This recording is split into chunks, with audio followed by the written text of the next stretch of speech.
The first time I laid eyes on Finn, he was listening to a ghost.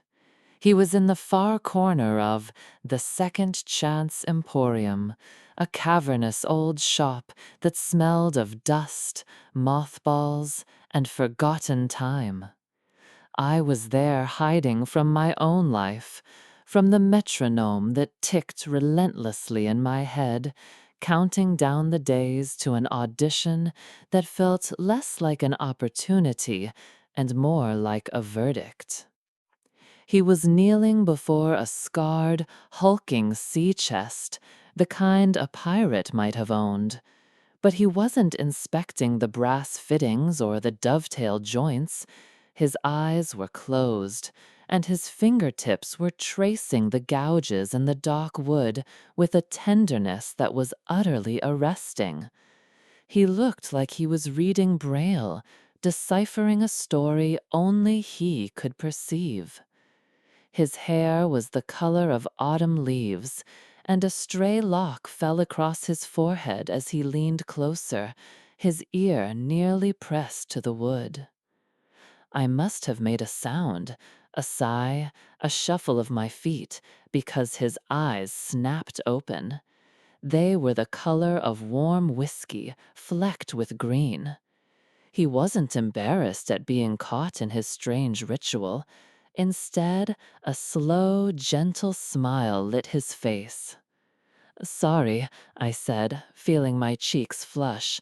I didn't mean to interrupt your conversation." He chuckled, a low, warm sound that seemed to vibrate in the dusty air. "It's a sad one," he said, patting the chest like an old friend.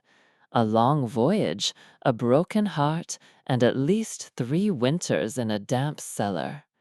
He stood up, wiping his hands on his jeans.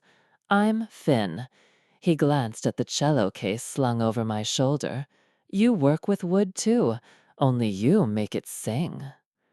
"Cora," I managed to say, my own name feeling inadequate in the face of his poetic intuition. He didn't see a musician, he saw a fellow craftsman. In that moment, surrounded by the ghosts of other people's lives, I felt, for the first time in a long time, truly seen. Falling in love with Finn was like the gradual warming of a room when a fire is lit. It wasn't a blaze. It was a slow, seeping heat that chased the chill from my bones. Our courtship was mapped out between his workshop and my small apartment. His space was a sanctuary of scent, cedar, sawdust, and linseed oil, a place where forgotten things were given new life. He'd show me a dilapidated chair with a broken leg and tell me about the family who must have sat in it, the arguments and laughter it had witnessed. Then, with patient, skillful hands, he would restore it, not erasing its history, but honoring it. "Scars are a part of the story," he'd say, running his hand over a repaired crack. "You don't hide them, you make them strong." My vulnerability was my music. The cello was an extension of my soul, but one I was terrified to share.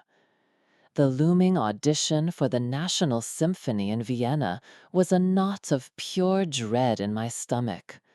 I practiced for hours, chasing a cold, technical perfection that felt miles away from the music I loved. One evening, I brought my cello to Finn's workshop. Surrounded by his quiet, steady work, the pressure seemed to lift. I didn't play the punishing etudes from my audition program. Instead, I played a simple, melancholic folk tune my grandmother had taught me. The notes bloomed in the high-ceilinged room, the cello's deep voice resonating with the stacks of waiting wood. Finn stopped his work, sanding block held motionless in his hand. He just listened, his whiskey-colored eyes holding mine.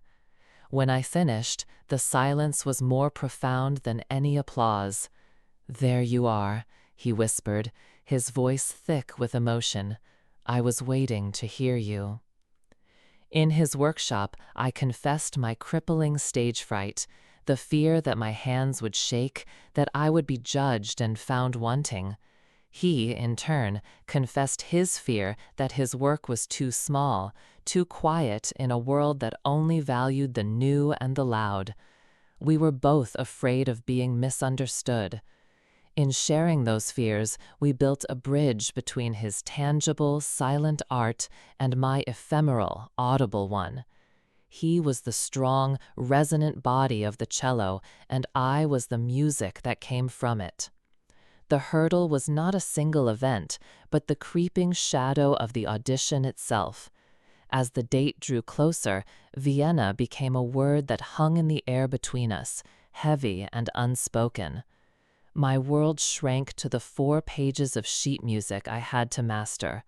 The metronome's click became the only rhythm I could hear, drowning out the steady beat of my own heart, of Finn's heart.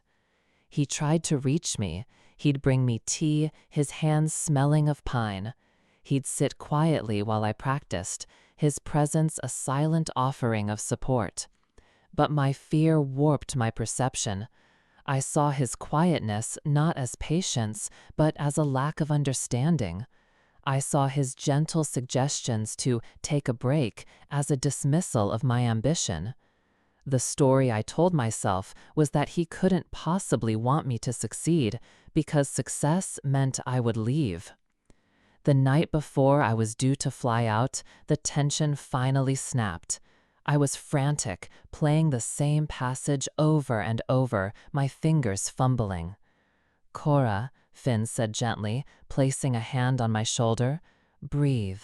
It's just music. Remember why you love it."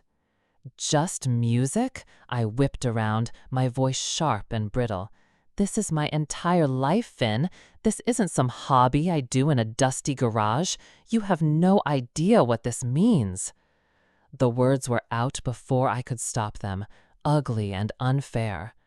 I saw the light in his amber eyes extinguish, saw the deep, profound hurt I had inflicted. He didn't argue. He just withdrew his hand, his face a mask of sorrow. "You're right," he said, his voice terribly quiet. "I don't." He turned and walked out of my apartment, closing the door so softly behind him it felt like a scream. I was left alone with my sheet music and a silence that was colder and more terrifying than any stage. I failed the audition.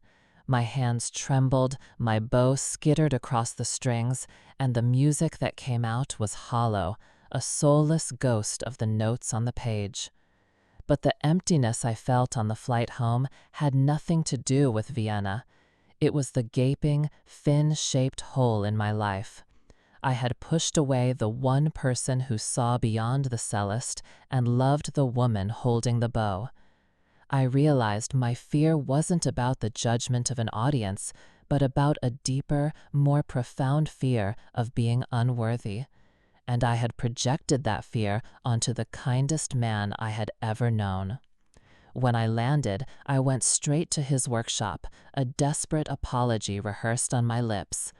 The door was unlocked, the lights on, but he wasn't there. And then I saw it. In the center of the room, illuminated by a single low-hanging bulb, was a music stand. It was made of dark, reclaimed wood, the grain glowing with a rich patina. It wasn't ornate or flashy. It was simple, solid, and perfect. It was built to endure.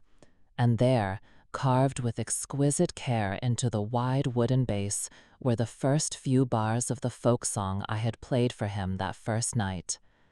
It was a message, a memory, a tangible piece of his soul offered to mine. Tears blurred my vision as I traced the carved notes with my fingertips. The door creaked open, and Finn stood there, his face etched with worry.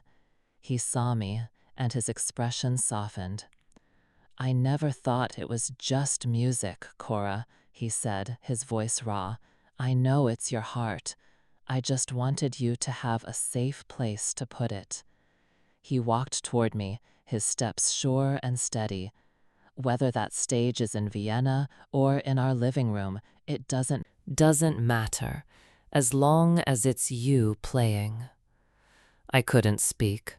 I just launched myself into his arms, burying my face in his chest, breathing in the familiar, grounding scent of cedar and him. He held me tightly, and I knew I was home. Today, I write this from a worn armchair in our sun-filled living room. The chair was one of Finn's first restorations, and it fits me like a hug. My cello rests in the corner, not a source of anxiety, but a quiet friend. Across the room, my beautiful wooden music stand holds a simple piece of music I'm learning just for the joy of it. I never went to Vienna. Instead, I found my stage in smaller, warmer places, in a community music hall, a children's hospital, and here, in this home we have built together. Finn is at his workbench in the adjoining room, the gentle scrape of sandpaper a comforting rhythm to my day. In a few moments he will come in, his hands dusty and his eyes smiling, and ask me to play something for him. And I will.